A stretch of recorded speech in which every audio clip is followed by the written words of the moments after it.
Bismillahirrahmanirrahim. Assalamualaikum warahmatullahi wabarakatuh. Apa kabar semuanya, sahabat belajar? Semoga selalu sehat dan tetap semangat ya. Baiklah, pada kesempatan kali ini channel Belajar Berbagi Ilmu dan Informasi akan menyampaikan apa itu pembelajaran deep learning dan tujuannya. Guru wajib pahami. Yuk simak videonya. Oke, sahabat belajar, sebagaimana sudah kita dengar dari berbagai informasi bahwa Mendikbuddasmen yang dipimpin oleh Profesor Abdul Muti mencanangkan bahwa akan diterapkan pembelajaran deep learning. Sebagaimana penjelasannya, nah sebelumnya disampaikan bahwa ada dua sumber yang akan disampaikan di sini, yaitu dari Klik Pendidikan, ya, dari tulisan Klik Pendidikan, dan dari dokumen PDF yang berasal dari Puspurjar, Pusat Kurikulum dan Pembelajaran. Oke, bagaimana kelanjutan? Yuk kita simak videonya. Baik, sahabat belajar semuanya. Kita langsung saja, pembelajaran deep learning akan diterapkan Mendikbuddasmen Abdul Muti, guru wajib pahami hal ini. Nah, ya, informasi ini dari Klik Pendidikan. Pembelajaran deep learning akan segera diterapkan oleh Menteri Pendidikan Dasar dan Menengah atau Mendikbuddasmen Abdul Muti. Hal tersebut sesuai dengan postingan Instagram @dirjengtk.kemdikbud pada tanggal 13 November 2024. Jadi belum lama ini ya. Abdul Muti mengatakan bahwa pihaknya akan menerapkan deep learning untuk anak-anak sekolah. Tulis akun @dirjen.gtk.kemdikbud. Perlu diketahui sebelumnya, deep learning bukan sebuah kurikulum. Nah, ini wajib dipahami karena ada sebagian isu yang beredar bahwa deep learning ini adalah kurikulum, padahal deep learning ini bukan sebuah kurikulum. Ini kita beri warna ya. Jadi deep learning ini bukan sebuah kurikulum. Namun deep learning ini merupakan model pendekatan pembelajaran. Deep learning itu bukan kurikulum, itu pendekatan belajar, ucap Abdul Muti yang dikutip dari Antara News pada tanggal 13 November 2024.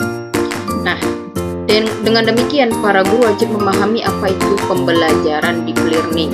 Nah, jadi sahabat belajar dan rekan-rekan guru hebat semuanya, deep learning itu merupakan pendekatan yang dilakukan untuk meningkatkan kapasitas ya siswa dalam pembelajaran, di mana pembelajaran tersebut memiliki tujuan memberikan pengalaman belajar yang bermakna dan menyenangkan kepada siswa.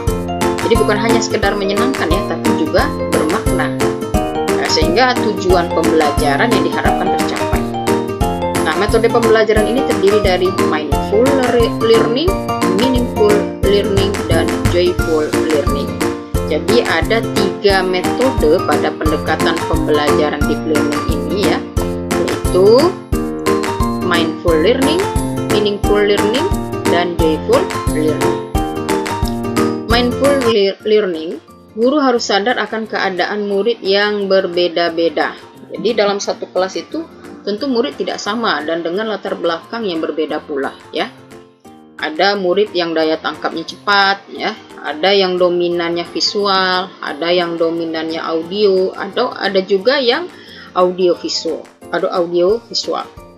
Jadi ini guru harus sadar akan hal itu, sehingga perlakuan guru terhadap peserta didiknya tentu juga berbeda-beda. Kemudian yang kedua, meaningful learning. Guru harus mendorong murid untuk berpikir dan terlibat dalam proses pembelajaran, sehingga pembelajaran itu menjadi bermakna.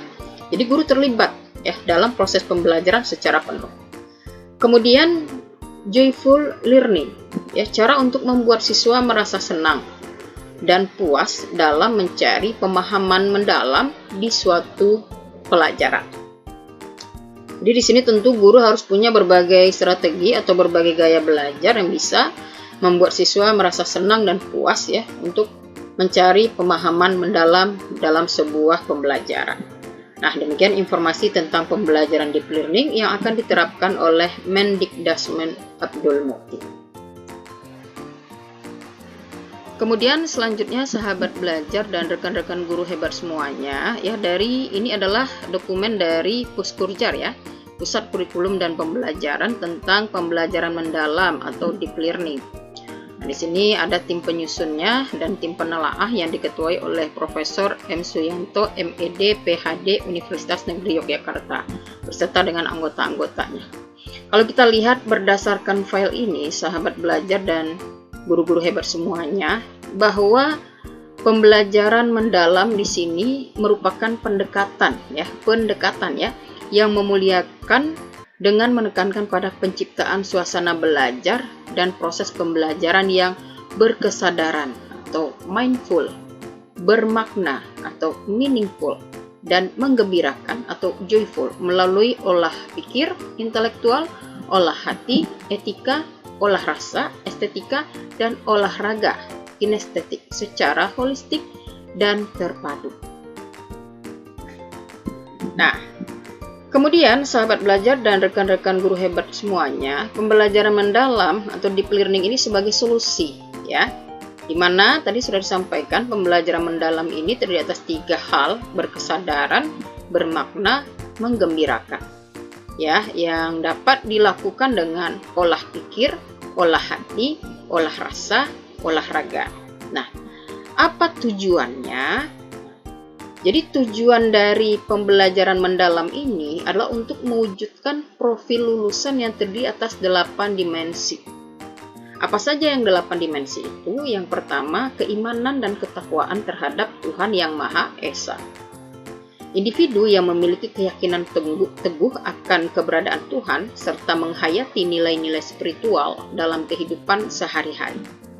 Kemudian kewargaan, individu yang memiliki rasa cinta tanah air, mentaati aturan dan norma sosial dalam kehidupan bermasyarakat, memiliki kepedulian, tanggung jawab sosial, serta berkomitmen untuk menyelesaikan masalah nyata yang terkait keberlanjutan manusia dan lingkungan. Kemudian selanjutnya, penalaran kritis. Individu yang mampu berpikir secara logis, analitis, dan reflektif dalam memahami, mengevaluasi, serta memproses informasi untuk menyelesaikan masalah. Kemudian yang keempat, kreativitas. Individu yang mampu berpikir secara inovatif, fleksibel, dan orisinal dalam mengolah ide atau informasi untuk menciptakan solusi yang unik dan bermanfaat. Lalu kolaborasi, individu yang mampu bekerja sama secara efektif dengan orang lain, secara gotong royong untuk mencapai tujuan bersama melalui pembagian peran dan tanggung jawab. Jadi di sini bekerja sama ya. Jadi peserta didik mampu bekerja sama secara efektif ya dengan rekan-rekan peserta didik lain secara bergotong royong dalam mencapai tujuan bersama ya, dan masing-masing punya peran, tidak hanya diam begitu ya, tidak hanya mengandalkan peserta didik lainnya. Yang keenam, kemandirian. Individu yang mampu bertanggung jawab atas proses dan hasil belajarnya sendiri dengan menunjukkan kemampuan untuk mengambil inisiatif, mengatasi hambatan, dan menyelesaikan tugas secara tepat tanpa bergantung pada orang lain. Jadi di sini peserta didik diharapkan mandiri ya, tidak bergantung pada temannya yang lain ya, dalam hal apapun, baik dalam menyelesaikan tugas ya, untuk menyelesaikan tugas tepat waktu, atau ketika diberikan tanggung jawab, mereka dapat melakukannya secara mandiri.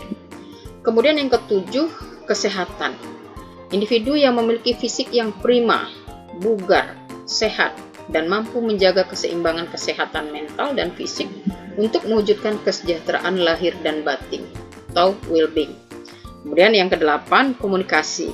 Individu yang memiliki kemampuan komunikasi intrapribadi untuk melakukan refleksi dan antar pribadi untuk menyampaikan ide atau gagasan dan informasi, baik lisan maupun tulisan, serta berinteraksi secara efektif dalam berbagai situasi. Nah, itulah sahabat belajar 8 dimensi profil lulusan yang diharapkan dengan pembelajaran mendalam atau deep learning ini ya, yang dilakukan dengan berkesadaran, bermakna, menggembirakan melalui olah pikir, olah hati, olah rasa, olahraga. Kalau P5 itu ada 6 dimensi, maka pada deep learning ini ada 8 dimensi profil lulusan yang diharapkan. Mungkin itu yang dapat disampaikan oleh channel Belajar Berbagi Ilmu dan Informasi pada kesempatan ini. Jangan lupa bahagia. Akhirul kalam, wassalamualaikum warahmatullahi wabarakatuh.